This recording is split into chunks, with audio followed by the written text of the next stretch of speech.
Hello, and welcome to another episode of Point to Point. It's the show where I go from point to point and also try to get to the point. Today's point, it's not a point. We're playing fast and loose with the format of the show. I have been recently playing Blasphemous, which is only important because that's what we're going to talk about today. No, I have this video game white whale that is playing Metroidvanias. And I've been meaning to kind of bring this up on the show for a little bit because I a little bit still need your help, but I have a thing with Metroidvanias, and the thing is that they and I don't get along very well. And it's this like huge genre of games that are, I don't know, like everyone has a Metroidvania they like, it feels like, especially if you're a person in video games. Like I think there's a part of it that's it's kind of like a throwback. Like if you've been in games for a while, you typically have this because I think a lot of older games are kind of Metroidvanias. But as a person who kind of started thinking critically and playing video games like thoughtfully and intentionally in the, I guess like very late N64 era, but mostly in the PS2 and then very much so in the 360 era, like Metroidvania just never really, especially 2D Metroidvanias never really did it for me. Like, normal like 3D platformers and 3D, I guess, Metroidvanias kind of worked for me to some level. The skill progression stuff I kind of like, but also as generally a person who's bad at video games or just, kind of strays away from mechanics intensive games, the Metroidvanias never really stuck with me. Also, I've never played a Castlevania game, and also I've only played probably 2 to 3 hours in total of Metroid Zero Mission and Metroid Fusion. So, kind of weird to have feelings about this when one has not played the name of the genre. But the thing that I've kind of learned as I've sampled these, because I do, like, I want to see what the fun is, like I want to dig into it. I want to understand what people find so compelling about it, because I know there is something there for me. And I also know that, like, this genre is huge. Like, it's been basically taken over by massive indies, and, with the ever-present danger of Silk Song. These are games that are getting huge. People love, and I kind of feel weird not having one of them that I really like and have latched onto. I feel very similarly about the Souls games, and luckily I kind of had that with Elden Ring, and now a little bit with Night Rain, and hopefully, fingers crossed, with Liza P with those difficulty options. But the thing about Metroidvanias is, I just generally haven't found one that I like.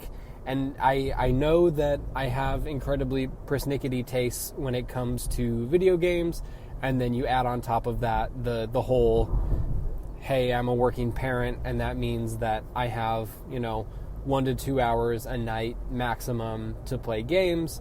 So games that are extra challenging or demand perfection end up being things that I abandon pretty quickly because, ain't nobody got time for that, especially me. Like, I will hit that skill check, and I will say, no thank you, please, and go play something else. Which is, kind of what happened with Blueprints for a bit, and also I did that with Elden Ring for like 6 months. But so here's the thing. I enjoy, as I have played a few of these Metroidvanias that have come out, the things that I enjoy. The things that I enjoy are, I like to have a game that has an interesting world. I like to have a game that has interesting lore. I like to have a game that has a kind of like in your face or at least compelling narrative. And I recently got into a conversation with someone about Metroid Fusion and kind of pushing against, my I want a narrative thing is that I don't want a here's your mission, go do the thing, and every time you defeat a boss, let's check in with that thing. Like, I want a little bit of discovery, which I think is what a lot of the Metroidvanias out there are good at. But I also want to know what the fuck I'm doing, which is where something like Animal Well, which I think should be my shit, like just a game that is mostly a puzzle that you have to unwrap and figure out. Like, I feel like I need to go back to Animal Well, but it was so obtuse that it wasn't working for me at all. And I kind of just like, I bristle a little bit at the Dark Souls notion of it's best to play these games when everyone else is playing these games so you can be a part of the thing. Like, being a part of the community discovering the game is, heavily implied to be part of the fun. And as a person who doesn't necessarily engage with communities in that way, please join the Corner of the Internet Discord. I kind of don't do that. Also, I don't play games fast enough to kind of keep up with what things are doing.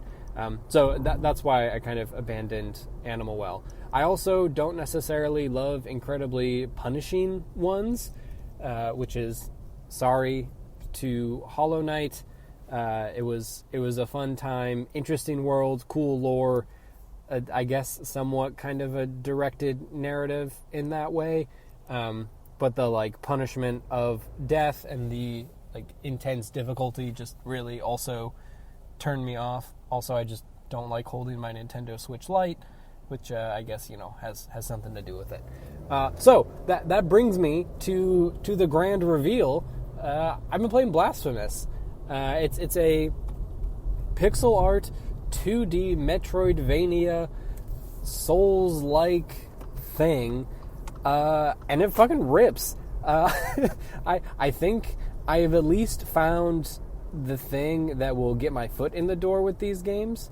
I've spent probably 4-ish hours in there. I think How Long to Beat says it's probably around like 15 to 17 or so to finish it. So we'll see. I defeated the first like of 3 major bosses, and that took a little bit of bumping my head up against the wall, but ultimately I got there. It felt achievable. And so it's been really fun because a lot of bouncing off of games is kind of developing your taste and kind of figuring out what you like, what you don't like. Just like food. Like every type of taste that you develop is just kind of like trying things out and seeing what works and what doesn't work and kind of why you like it and thinking a little bit deeper about why. I say that I like to have a story in a game, but when there is a story in Metroid Fusion, why doesn't that work when, I said I liked the story, what's going on there? And so far, the thing that has been really working with me, and maybe this is just because I'm also kind of deep in my Night Rain hole right now, but the story or the stuff in Blasphemous, like, I just want to see what's next. And it has that kind of Elden Ring, Dark Souls kind of thing where it's like, there's a fucked up world going on here, and people are using a lot of words that have capital letters in them, and I don't know what any of this means. Like, why am I the penitent one? What happened in the Night of Sorrows? Why is the miracle capitalized? What's up with this lady who's got 6 swords in her chest? And each one of those things is like a compelling mystery to kind of go forward. And I can kind of get over the repetitive enemy design. Each area has like 3 to 5 different enemy types that are fine. Once you figure it out, it's good. You find out that the guy with the shield, when he holds his sword back, you hit the parry button and you parry. It's pretty simple stuff. It's just based on timing and execution, which is generally not a thing that I love. But the part where it's 2D kind of means that it's a little bit easier for me to grasp when that time should be and how to deal with engagement distance and all of that stuff. And so far it's been mostly fine, a little bit frustrating sometimes because it does have the Hollow Knight thing where I just don't know where the next bench is. Like, I don't know when I'm going to be able to pray and revive my flasks. I do also just wish these games would just let the enemies be dead in the area, but, so it goes. But you don't lose your tears, your souls when you die. So, you are punished for death. You have to go reclaim your guilt, which is a fun mechanic. There's other stuff that deals with guilt. But you don't lose your points, which is, I think, the great, the great innovation of this. Like, you're able to kind of progress skill-wise and keep going without having to feel like a corpse run just to get back to where you were before is, greeting death again and frustration, which has been kind of nice. And, like, the pixel art's incredible. The music is very good. And it's just a really unique, crazy-looking thing that I'm really glad I took the plunge on to try out. And, if you are like me, and I guess either are on your own journey trying to find a Metroidvania you can love, give Blasphemous a shout. I will say that it's very... it reminds me of a much more earned version of the Xbox 360 Dante's Inferno aesthetic of just, like, I tried to explain it to someone as, like, churchcore, but as, like, Spanish Inquisition metal album cover. It's like, fucked up, and, that's going to be to your taste, or it's going to be extremely not to your taste. But I'm finding it fun as a person who enjoys a taste of the metal. But it's interesting. It's a very unique one of those. And I'm sure that this is going to be a gateway. If I do end up sticking with this one, it will be a gateway for me reassessing if I would like to hop back into Hollow Knight or not. Because I think a lot of what is going on here is a fun thing. But yeah, I don't know. It's gonna be interesting, and hopefully I stick with this one. If you